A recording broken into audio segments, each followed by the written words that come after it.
I've only joined it a few days ago. I don't know much about it. Right, okay.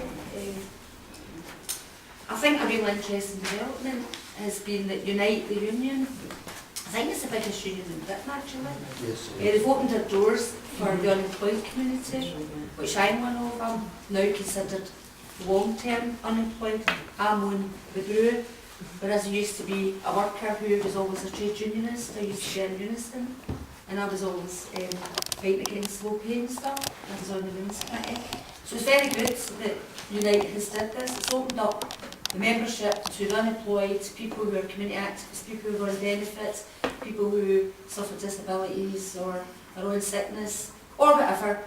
You know, it has opened the door, and there's been a huge number of people who have joined in the last week or so, I believe.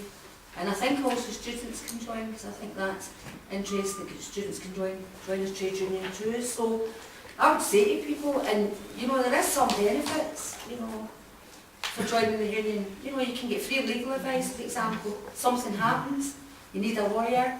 I was just reading that the other night on the membership form. Phone up the lawyer, you get access to it, and they have a hardship fund as well, I believe, which might, you know, come in handy if a kind of emergency presents itself. And there's other stuff. And I think it's just good to be part of something and not feel as isolated.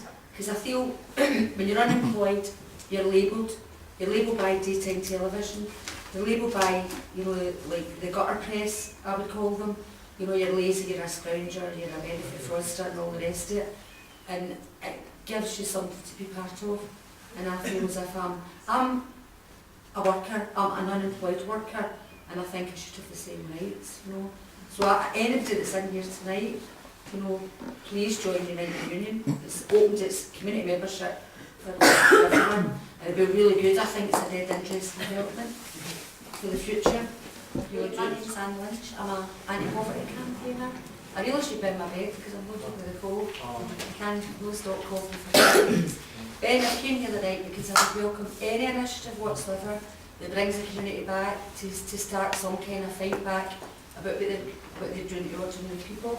I've been specifically fighting on two issues. The first issue I've been fighting against has been the Welfare Reform Bill.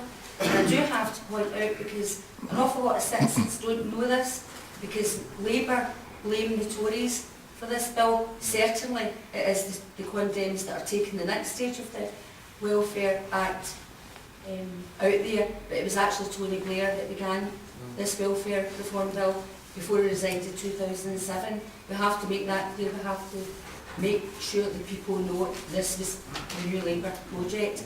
It was Tony Blair that introduced incapacity benefit and welfare to work.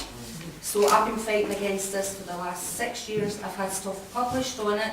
It is a horrendous piece of legislation. It's the worst piece of anti-working class legislation that I have ever seen. Secondly, I've been fighting against fuel poverty. I've been fighting against fuel poverty locally and nationally for the last 3 years, come now this November. It was interesting that the Tories and the Condem government said that they would do what they could to fight against fuel poverty, yet they reduced the national federal bill payment by £50 last November for the over 60s. They took £50 off them, and the £100 for the over 80s. And it's likely that the fuel poverty will kill an additional 27,000 people by 2013. And I think we have to really do something about fuel poverty. And in a rich country like Scotland, it's disgraceful, absolutely disgraceful. So I'm just here to see if there's another way that we can link up together. Because we need a Scotland-wide response against poverty. And this attack, massive attack